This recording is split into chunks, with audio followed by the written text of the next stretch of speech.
पत्थर को लेकर विवाद तो पिछले 2-3 सालों से लगातार देखने को मिल रहा है और कई जगह ऐसा भी आया सामने, ऐसी खबरें भी सामने आई कि वहां पर पत्थर पहले से इकट्ठा करके रखा गया, मतलब वेल प्लान तरीके से रखा गया।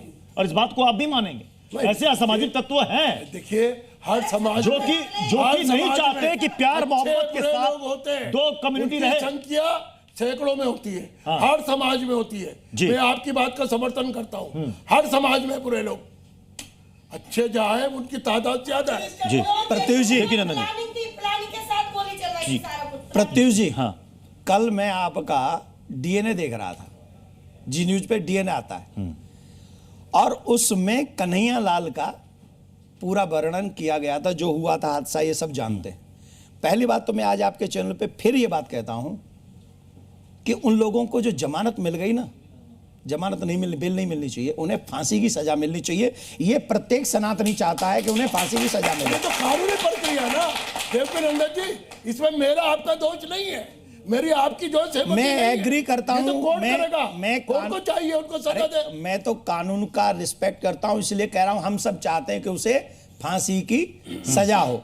दूसरा, ये उनका पुत्र और उनकी पत्नी मेरे पास आई थी शांति सेवा धाम वृंदावन में, ये हमसे भी मिलाई है, और जितना रोए ना वो लोग, वो मैं जानता हूं। अभी तो ये पत्थर पे भड़क गए, वो दोनों राक्षस चाकू लेके गए थे और धोखे से, अगर इतने ही मर्द थे, तुम्हारी माँ ने इतना ही दूध पिलाया था बेशर्मो, तो कहते ना कि आजा सामने, तूने मेरा ऐसा बोला है ना, तू भी चाकू लेके आ, मैं भी चाकू लेके आ रहा हूं, तुम दो हो, एक और बुला ले, हम लोग। मेरी बात सुनिए, मेरी बात सुनिए, मेरी बात सुनिए, मेरी बात सुनिए, मेरी बात सुनिए, ठीक है? अरे आप गलत कर रहे हो, उदाहरण क्या दे रहे हैं? अगर मर्द थे तो ऐसे आते, और अगर संविधान को मानते हैं तो फिर उस बच्चे के साथ ऐसा नहीं करना चाहिए था, बिल्कुल नहीं करना चाहिए था ऐसा। आप एक गुरुजी हैं, देखिए, आपको अच्छा नहीं देता। एक सेकंड, हिंसा, देखिए, हिंसा किसी भी मसले का समाधान नहीं है। ये कहना चाह रहे हैं कि अगर आप संविधान को मानते हैं तो चाकू लेकर वो आने वाले कौन थे? वो धोखे से गला काटा कन्हैया लाल का कौन थे? नाजिम भाई, अरे सारे मुस्लिम समाज को, प्रत्युष जी, एक मिनट, मैं कौन लोग थे जिन्होंने अखलाक के कौन लोग थे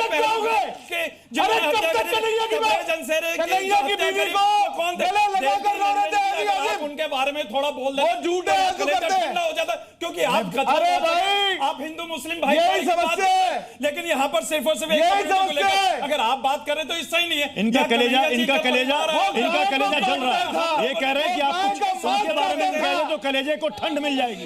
वो गाय का मांस खाता था। नाजिम भाई का कलेजा जल रहा है। ये कह रहे हैं कि कथा वाचक देवकीनंदन जी जरा कह रहे किस मसले के बारे में आप कह रहे हैं? हाँ, मैं ये कहता हूँ जो भारत के अंदर पहलू खान के बारे में बोल रहे हैं, रघुवर खान के बारे में कह रहे हैं। गौ को सनातनी माँ कहते हैं, याद रखिए, गौ को सनातनी माँ कहते हैं। और जिसका ये नाम ले रहे हैं, वहां ये बात थी कि उन्होंने गौ हत्या की है, जिसके लिए उसका ये हुआ था।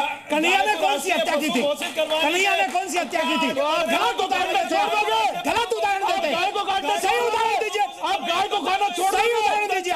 कि गाय को राष्ट्रीय पशु घोषित, अरे पशु, गाय को खाने वाले, गाय को मारने वाले हम आप बता रहे हैं। मुस्लिम समाज आपके साथ है, बताइए कब आप करवा रहे हैं सरकार से, कब मांग कर? अरे मुस्लिम समाज किस चीज के साथ में यहाँ कह रहे हैं करवाएंगे नहीं। ये देश संविधान से चलेगा और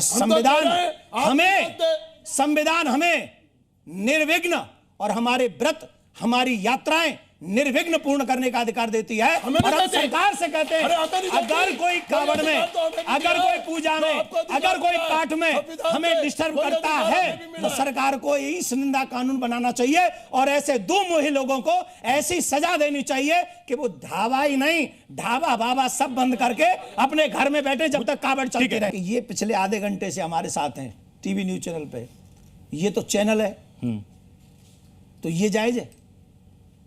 अगर ऐप ना जाए, जरूरत की चीज जायज है। 4 हिंदू के बीच में ना एक मुसलमान बड़ा गर्व से उठ के चलता है, बहुत नवाज वाज सब कुछ पढ़ता है, लेकिन 4 मुसलमानों के बीच में एक हिंदू नहीं जीत पाता। इसका सवाल है।